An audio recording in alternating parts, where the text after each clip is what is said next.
Putarlah sekali lagi gelasmu kawan, kita kawan bukan lawan.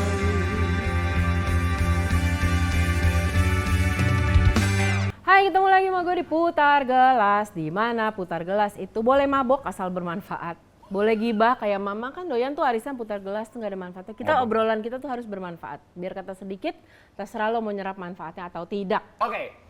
Dan di sebelah kanan gue sudah ada, kalau kata orang sih drummer legendaris, musisi papan atas. Buat gue temen yang baik tapi ngeselin at the same time. Temen itu harus ngeselin. Oh iya, kalau enggak mah bukan temen ya. Yoi. Ada Kang Sandi, ore. Temen kalau asik-asik aja penjilat. Bener Kok juga. gitu? Kata orang, terserah ya lo mau setuju apa Yes, enggak. yes, yes. Lo sekarang sukses, itu kan pandangan orang. Yes. Menurut lo sukses nggak? Enggak sih. Oke, tapi lo dipandang. Mungkin kalau gue bilang sukses, iya sukses. Kalau konteksnya apa, udah pernah punya album, sudah punya band, sudah bisa beli ini, beli itu, dianggap sebagai sebuah kesuksesan, ya boleh-boleh aja. Tapi buat gue, enggak. Selama gue belum bisa ngebahagiain kedua orang tua gue, bikin anak-anak gue sukses, gue belum sukses. Oke, tapi apakah kesuksesan sebagai anak band itu secepat itu? Ya. Dari kecil deh, cita-cita lo pertama apa sih? Gue itu masa kecil gue pengen jadi kiai. Masya Allah. Karena gue dulu senang banget nonton film, kiai itu sakti. Bukan karena agama, karena dia sakti. Karena gue nggak, ada dua gue idola gue, kiai sama Superman, udah itu aja. Intinya lo pengen sakti gitu Pengen ya? sakti, gue pengen jago, pengen ya hebat lah gitulah. Dan ya goblok lo apa tuh jatuh. Abang, kalau misalnya waktu itu dikabulin, pengen lo superpower lo apa? Ya gue bisa terbang. Itu gue pengen bisa terbang. Kalau kiai kan lu bisa belah batu, jago itulah anak kecil kan pengennya begitulah. Karena memang gue hidup di keluarga yang mungkin secara ekonomi alhamdulillahnya dari keluarga susah. Gue merasakan tinggal di Jakarta, hidup di sebuah rumah lantai tanah bertahun-tahun. Dari kecil di Jakarta ya? Di Jakarta, gue lahir di Jakarta, tahun 70 Jakarta, tinggal di daerah Manggarai Selatan 7, strip F, strip 68A nomornya. Itu daerah Bronx, kayak daerah di mana orang pulang bawa samurai, pulang berdarah-darah itu nggak heran gitu di daerah itu, daerah Bronx gitu. Daerah alkohol, daerah mabok-mabokan, pelecehan tuh udah biasa di situ, pinggir rel soalnya. Gitu. Jadi dan orang tua gue mendidik gue banget dengan caranya. Dia mencontohkan dengan kerja keras, dengan mendapatkan segala sesuatu itu dengan tidak mudah. Itu dikasih lihat sama orang tua gue dan itu nempel banget di kepala gue. Jadi Setidak mudah apa waktu kecil?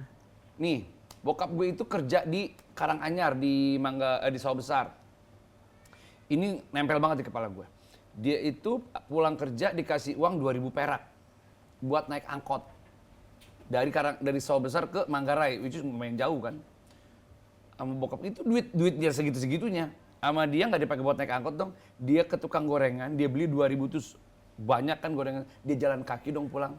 Berapa lama itu jalan kaki dari situ? I don't know, gue nggak ingat, gue masih kecil. Jadi dari Sawah Besar sampai Manggarai di jalan kaki.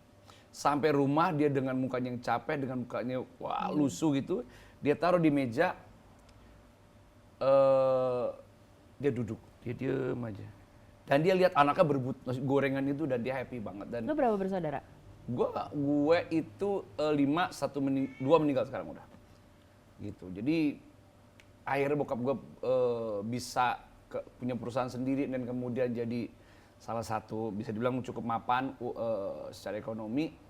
Dia bisa beliin gue segala hal, tapi dia nggak mau manjain gue. Dia pengen lihat sekeras apa usaha gue untuk ngedapetin itu drum.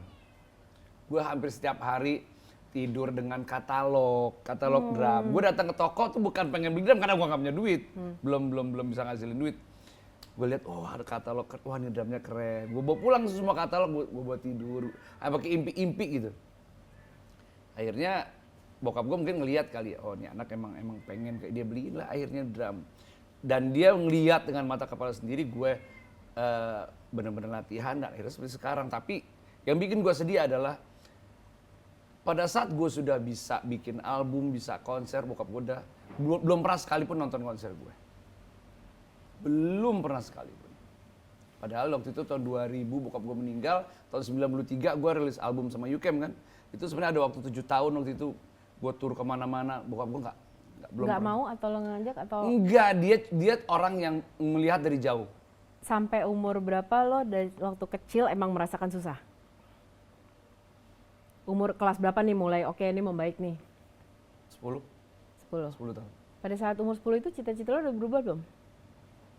Belum, masih tetap. Karena era itu kan era TVRI, era di mana film-film tentang superhero saat itu banyak kan gitu loh. Damsik jadi kiai, siapalah kayak gitu-gitu. Wah, idola gue banget nih, gue pengen.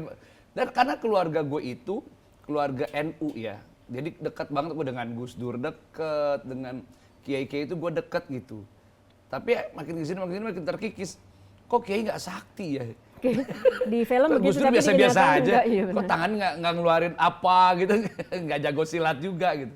Ya gitulah. Oke, umur 10 ke atas lo mulai SMP, SMA, itu lo mulai bermusik kah atau udah mulai enak? Mulai atau? bermain musik itu gue sebenarnya agak telat ya, 16 tahun lah gue baru mengenal musik. Bokap gue itu pengen punya cita-cita, pengen punya band keluarga. Abang gue main gitar, adik gue main drum, gue disuruh main keyboard. Yang ngajarin gue itu musisi dangdut. Gue inget banget. Mang Ade namanya. Jadi dia pemain bass, dia ngajarin gitar, ngajarin drum, ngajarin keyboard. Dan lo tau lagunya lagu Always Somewhere, lagunya Dian Piscesa, itu yang gue mainin. Dan pada saat gue main, gue latihan, ya bisa sih. Tapi anjing, nggak gue banget nih main keyboard, nggak gue banget. Terus gue lihat adik gue main, terus lihat ada beberapa drummer main. Anjing gue pengen ini nih, gue pengen main drum gitu. Tapi bokap gue nggak ngizinin. Ingat satu-satu. Papa pengen kamu main keyboard dulu, kalau main drum nantilah gitu. Kasih jatahnya buat adik kamu dulu gitu. Akhirnya adik gue belajar drum di Farabi, gue belajar tanpa izin sebenarnya. Uang yang buat keyboard, kursus keyboard, gue buat kursus drum. Dan akhirnya bokap sama nyokap gue ngeliat, oh dia malah bisa main drum ya gitu. Tunggu sebentar, lagu di keyboard yang paling lo lancar pertama kali dulu apa? Dian Piscesa neno ne aku masih seperti yang dulu. Lo pantas banget mukanya Farah. Seperti gue bilang tadi, gue merekam semua yang dilakuin sama bokap gue untuk mendapatkan apa yang dia miliki saat itu tuh dengan kerja keras, dengan doa, dengan segala macam. Itu yang gue lakuin juga. Jadi gue bersyukur, gue berteman dengan banyak orang gitu ya. Dan gue harus, makanya pada saat gue akhirnya punya uang nih, pada saat Yukem nih, gue punya duit. Hal yang pertama kali gue beli adalah senjata paling ampuh yang gue beli drum yang mahal. Saat itu, gue ingat banget, gue punya uang cuma 10.250.000 lah kalau nggak salah. Gue ke Jakarta Musik dong, saat itu kan Jakarta Musik paling top kan Duta Merlin. Gue cari Duta Merlin, masih ada nggak sih Duta Merlin? Hah? Duta Merlin masih ada nggak sih sekarang? Masih ada. Oh iya? Mati pijet di belakangnya. Oke. Apa namanya? Akhirnya ada nih drum. Ini drum sebenarnya drum kasus. Kenapa? Karena drumnya nyampe ke Jakarta, terus standnya sampai ke Australia gitu. Hah? Ya harganya 9 juta sekian lah. Habis dong duit gue nih kalau gue beli. Tapi enggak lah, karena gue pengen serius, gue beli akhirnya. Habis duit gue saat itu. Tapi itu yang akhirnya gue ngerasa bahwa kalau lo mau serius jadi musisi, lu mesti punya senjata yang hebat buat lu berperang gitu. Dan itu akhirnya terbukti bahwa pada saat gue rekaman, pada saat gue manggung, orang suka dengan sound yang gue bikin gitu. Ya mulai membentuk band, susah nggak? Mulai ngebentuk band. Ini gue mencoba membandingkan dengan anak sekarang yang kalau udah demonya ditolak 2 kali, that's it, nyerah. Wah! Jadi gue itu dulu sama, kalau ada yang tahu Gunadarma, gue ikut semua, gue nggak pernah milih-milih. Gunadarma Jazz Band gue ikut, Gunadarma Rock Band gue ikut. Jadi gue main jazz juga, main rock juga, terus gue ikutan Yamaha bikin, gue lupa namanya. Main jazz, gue main Spain, gue gitu. Di kepala gue adalah, gue harus bergaul dengan semua orang, gue harus memainkan semua genre supaya gue matang sebagai seorang drummer. Gitu. Jadi gue bikin, yang gue inget awal-awal, nggak awal banget sih, yang gue masih ingat adalah gue bikin band namanya gue lupa namanya apa, gue sama Rido. Gue Rido Slang, Anto, sama Paul vokalis, gue main lagu-lagu Secretary, main kreator gitu. Terus udah bubar, terus gue bikin lagi sama Abdi. Gue, Abdi, Iram Yukem, and then ada Jimmy, ada Eddie vokalis. Gue main lagu-lagu rock 90-an, Skid Row, kemudian Bon Jovi, era itulah. Bikin, kemudian kok kita gini-gini aja nih, cuman main lagu orang. Kemudian Cover. era itu, era dimana banyak musisi sekolah ke Amerika. GIT, PIT, MI, Musical Institute. Kita nabung yuk, kita sekolah ke Amerika semua yuk. Tapi akhirnya nggak kesampaian juga. Karena tabungannya nggak cukup apa nggak rajin nabung apa? Akhirnya manggung. Oh. Akhirnya bikin UCamp. Lebih enak dapat duit ya? Akhirnya tahun 93 gue bikin UCamp. Sebenarnya bukan ngebikin sebenarnya, karena gue masuk pada saat UCamp, sign kontrak sama label, drummernya keluar, gue masuk, gue gantiin. Di album pertama itu gue main. Terus. Nanti kalau bisa gue akan selipin foto dia pas di UCamp ya di sini. Dan gue paling sebel kalau dibilang kayak Herman Lee tuh. Makanya. Ada yang bilang Herman Lee, ada yang bilang John Myung. Iya, perjalanan tuh itu panjang banget. Berdarah-darah lah gue selama gue akhir bikin album. Gitu. Dan banyak belajar di UCamp. Gue selain main drum, gue memanage keuangannya UCamp. Pertama kali pernah dapat honor dari manggung. 900.000, 400.000. Itu buat seband tapi? Enggak, gue sendiri. 400.000 itu honor profesional pertama gue tahun 89 itu bagus sih. di Banjarmasin. Gue ngiringin Nicky Astria sama Arul Power Metal yang saat itu superstar banget lah ya. Secara Power Metal. Jadi gue saat itu lagi di Banjarmasin, gue tinggal di rumahnya Hendy Gigi. Gue ngajarin Hendy waktu itu juga. Jadi mereka butuh drummer. Yang ada drummer gue sama Lemi Ibrahim gitu kan. TV1. San bisa nggak ngiringin Nicky Astria sama Arul? Ya oke, bisa. Latihan dulu, udah latihan. Dibayarnya, tapi ntar abis manggung ya. Oh yaudah nggak masalah, orang asik-asik aja lah. Lo tau 400.000 gue dibayar, lo tahu ini nggak? Serbet warteg yang kotak-kotak. Itu tuh ya. Ingat nggak lo? Jadi tiketnya, harganya. Oh, pasti pakai uang tiket ya? Iya, tiketnya harganya itu 500 perak. Ya kan? Oke, gue dibayarnya itu, misalnya udah beres, alat-alat udah satu meja, ini honornya. Segini dong honor gue. 500 perakan sampai 400.000. Di serbet, dibuka anjing butak semua tuh duit. Ini mau dihitung nggak? Gimana gue itu? Ada yang diikat karet, ada yang gumpel. Ya udahlah, itu tapi dan gue dikasih sama serbet-serbetnya, udah gumpel gitu, gue taruh tas aja udah. Tapi gue ngerasa bahwa, ternyata perjuangan gue belajar musik sampai di momen itu profesional gue dibayar gitu. Rasanya apa? Luar biasa, rasanya luar biasa. Besoknya gue beli oleh-oleh buat keluarga udah. Habis. Nah gini lagi, ada satu hal lagi. Nih, gue itu bokap itu punya budaya gini. Setiap anaknya lulus SMA, dia kasih uang tuh berapa? 4 juta. Dan dia nggak kasih tahu buat apa tuh duit, enggak. Papa kasih uang 4 juta sama satu lagi dipergiin haji. Pokoknya tahun 88 gue udah pergi haji. Nah, gue dikasih 4 juta, gue taruh deposito dong, udah taruh deposito. Terus gue pergi haji, tahun 89 gue ke Banjarmasin, musisi-musisi sana gue tanya, kan lu butuh apa? Mereka butuh sepatu kulit, era itu era metal lah ya, jaket kulit, segala macem lah. Anjing, gue duit tadi, gue kan punya duit deposito kan. Kan deposito kalau diambil belum waktunya kan kepotong. Gue ambil, bodo amat, gue ambil. Ya 3,9 berapa lah. Gue ke Garut, gue beli jaket, gue beli sepatu. Anjir, repot banget. Tak gue beli. Gue bawa ke sana. Lo tau jadi berapa? Jadi 14 juta. Lo jual? Gue jual. Oh, Itu memang gue jual. Jadi gue pulang, itu gue bawa duit.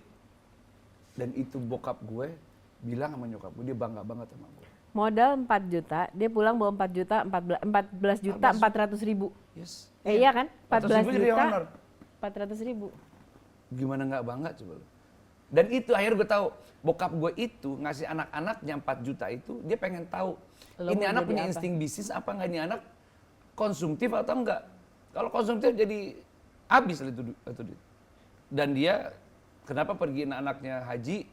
Karena dia itu tanggung jawab dia sama yang di atas. Setidak-tidaknya papa kasih rem buat kamu. Sisanya kamu sendiri. Di tahun-tahun 95 lah ya. 95 gue tuh pernah jadi supplier beras. Why? Karena lo melihat bisnisnya aja? Iya, atau- bisnis aja. Jadi gini, gue berteman sama ya ada beberapa teman yang dia dapat orderan buat supply beras ke Hokben. Dan akhirnya gue ke Cianjur, ke Penggilingan. Jalan Gua ya otaknya ya? Gue cari beras yang bagus karena Hokben itu restoran yang nggak mau beras jelek. Ya dia mau berasnya juga beda sih, nasinya juga Dia beda. mau berasnya beras kepala. Beras kepala tuh bukan yang pecah, yang utuh. Jadi gue beli di sana 1 truk, gue bawa ke kantor. Di kantor gue ayak. Lo ayak sendiri? Gue ayak sendiri, gue pisahin yang pecah sama yang kepala. Yang kepala gue masukin karung lagi, buat gue bawa ke sana. Gitu. Terus gue sempat beli truk. Sama temen gue beli, yuk kita patungan yuk beli truk. Tahu nggak buat ngapain? Gue supply pasir ke Lipo Cikarang. Lipo Cikarang waktu lagi pembangunan. Itu lo pilih pasir sendiri juga? Enggak. Lo kirain kayak beras gitu? Jadi gue beli pasir dari penggalian pasir. Akhirnya gue tahu, oh kalau lo tahu ada di pinggir-pinggir jalan ada tumpukan pasir, itu bukan tempat jual pasir, itu bukan tempat gali pasir, bukan. Itu tempat truk-truk berak namanya. Oh Jadi kalau truk dari penggalian pasir itu kan basah. Ya kan basah kan, terus sampailah di si pos itu dia diangkat lagi. Jadi dibikin jadi mengembang gitu, air sisanya itu dibuang, diberakin di situ. Diberakin di situ udah banyak baru diangkat lagi, jual lagi. Jadi bisa jadi berapa truk gitu. Ini tuh berapa lama tuh?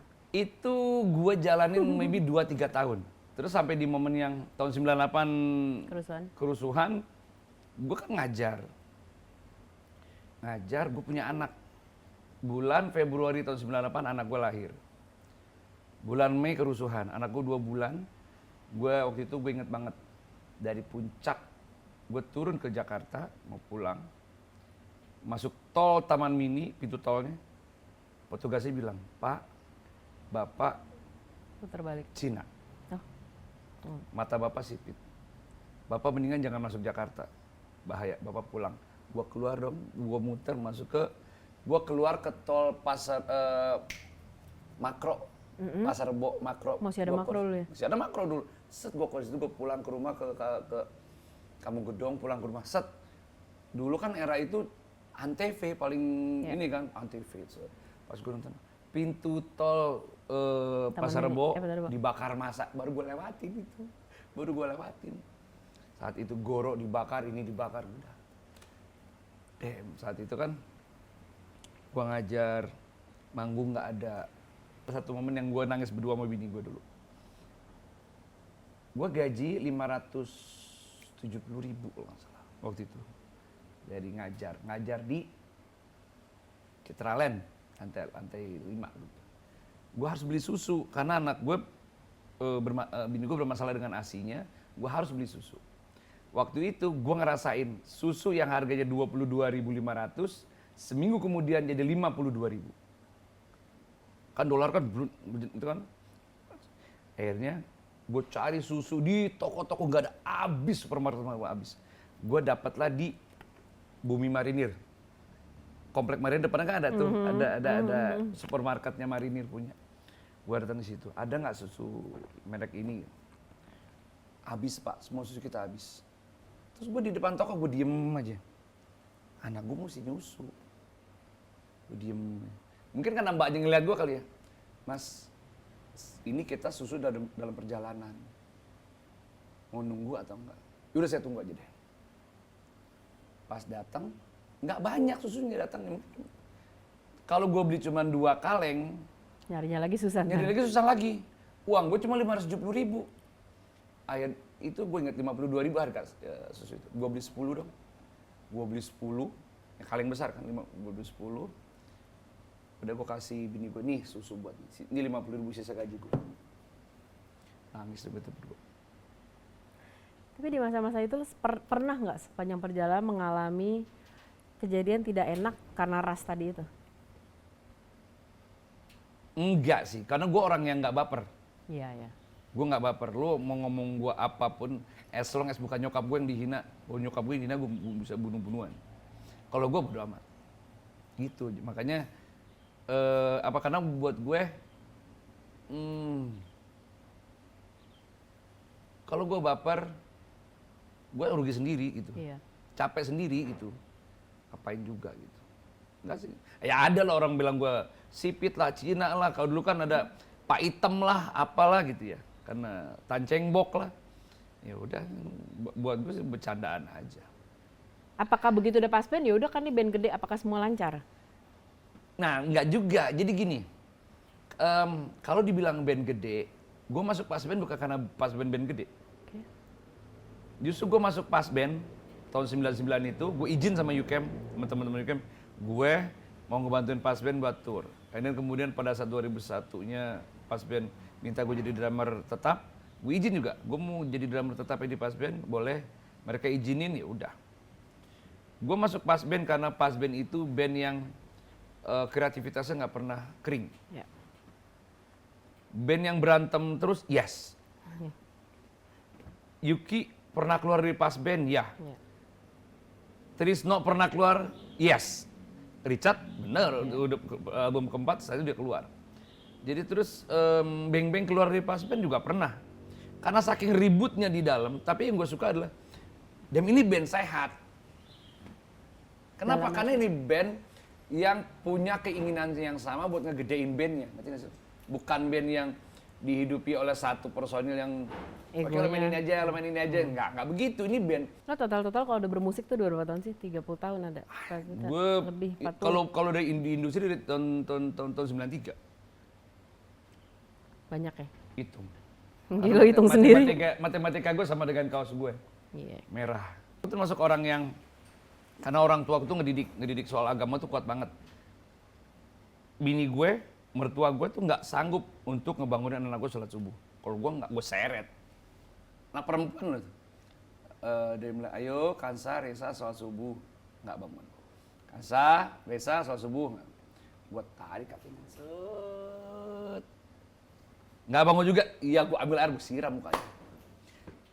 Akhirnya mereka tahu. Jadi gue itu bukan orang yang cuma sekedar harus sholat dong, enggak gitu. Makna dari papa harus nyuruh dia ibadah, papa harus keras suruh mereka sholat dan lain-lain. Karena papa punya tanggung jawab. Papa kan dimarahin sama Allah kalau misalnya kamu nggak ibadah, nggak sholat, nggak ngaji. Kamu tuh tanggung jawab papa loh. Gitu. Lo tadi bilang bahwa salah satu yang menyelamatkan dirimu adalah sampai hari ini, kan lo nggak baperan sebenarnya. Anak sekarang banyak banget akhirnya kehilangan sebenarnya karena baperan. Coba pesenin deh. Apalagi baper di TikTok, baper di sosial media, aduh. Coba deh. Buat gue gini. Nggak baru sebenarnya. Punya musuh satu buat gue kebanyakan. Punya temen 1000 buat gue masih kurang. Gue itu orang yang lebih baik gue menemui orang yang pernah memusuhi gue, berteman dengan mereka karena gini. Gue tahu Tuhan bisa aja kasih sesuatu buat gue tapi lewat orang-orang yang menurut gue memusuhi gue gitu. Okay. Dan itu terbukti gitu. Banyak rezeki yang gue dapat justru dari gue menjalin hubungan baik dengan orang-orang yang tadinya memusuhi gue gitu, yang nggak suka sama gue gitu. Banyak lagi orang-orang yang memusuhi gue, sekarang jadi sahabat baik gue. Banyak banget itu. Dan lo nggak gengsi untuk maju duluan? Nggak, sama sekali nggak gengsi. Buat gue ngobrol, menjalin hubungan. Karena gini, ada satu orang yang bilang sama gue, kemampuan lu itu hanya ngebantu lu 50%. 50% lagi adalah kemampuan lu menjalin hubungan baik, network, which is itu modal utamanya adalah attitude. Kalau attitude lo Berantakan. baik, lo akan banyak punya temen gitu. Kalau attitude lo berantakan, lo minjem duit nggak mulangin, datang selalu terlambat, kalau manggung seadanya, nggak respect sama orang, Mau punya bakat kayak ya lu apapun juga berantakan. Sejago apapun lu, banyak banget orang-orang yang, karena gue yakin banget, orang jago tuh banyak banget, Oh ya. orang hebat banyak banget, secara teknik dan lain banyak. Tapi orang yang punya kesempatan nggak banyak. Dan lebih sedikit lagi orang yang memanfaatkan kesempatan pada saat dia datang. Ya. Gue rasain sendiri. Kalau gue nggak menerima tawarannya Kang Denny untuk ngebantuin Pas Band. Jadi gue ingat banget Desember tahun 99 Kang Denny telepon gue, "San, bisa nggak bantuin Pas Band?" Sementara yang gue tahu bukan hafal ya, tahu lagu Pas Band hanya Impresi. Even Dogma gue nggak tahu. Impresi. Kalau saat itu gue bilang Kang Denny, gue nggak tahu lagu-lagunya. Jangan gue deh, orang lain aja. Gue nggak akan jadi drummer Pas Band sekarang. Betul. Tapi saat itu, oke Kang, gue mau. Tapi kirimin gue CD-CD-nya. Dan lo tahu Denny MR dong, pelupannya kayak apa dong. Bener, Dan waktu cuma 2 minggu, gue tunggu CD sama kasetnya nggak dikirim-kirim. Akhirnya gue ke Duta Suara sendiri, gue beli. Nah, ini DS ya zaman itu. Gue ke DS, Sabang, gue beli. Udah, gue hafalin. Dan konser pertama itu tanggal 6 Januari 2000 di Tangerang. Itu pertama kalinya gue manggung Manyun. Karena gue manggung mikir. Dan akhirnya lancar, sekarang udah lancar. Ini nggak ada gunanya baper ya? Jadi nggak ada gunanya. Gue tahun 2003 saat udah 3 tahun di Pas Band, iRadio menghubungi gue.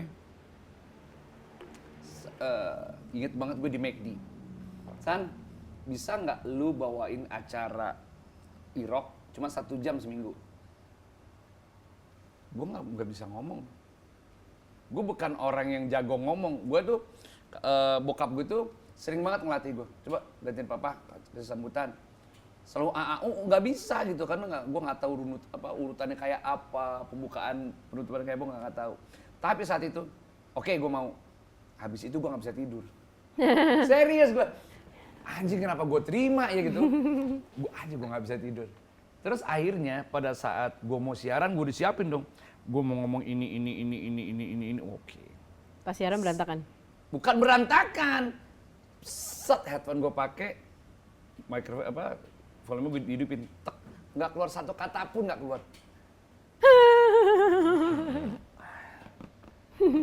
Dan itu satu studio ngetawain gue, ya operatornya, ya produsernya ngetawain gue. Ayo ngomong. Nggak bisa ngomong dong gue. Dan dari situ gue belajar sama Melly Munia, Liza Harun, gue belajar gimana sih cara ngomong. Akhirnya gue cuma butuh waktu 7 bulan belajar. Dan akhirnya gue jadi penyiar prime time di radio. Jangan pernah bilang nggak bisa untuk sesuatu yang lo belum pernah coba. Dan atau lo nggak mau sebenarnya? Iya, jadi gue dari iRadio, kan banyak kan tuh prosesnya. Dari iRadio siaran, kemudian gue Global TV bawain acara konser Kita bareng Smackdown. Terus kemudian Smackdown bareng Ronaldo, iya. produser kita Ronaldo. Terus kemudian akhirnya di La TV, Smackdown. Terus yang fenomenal lagi ya radio show. 1 tahun 3 bulan bawain radio show. Intinya bisa sebenarnya. Kita ketemu di Putar Gelas berikutnya.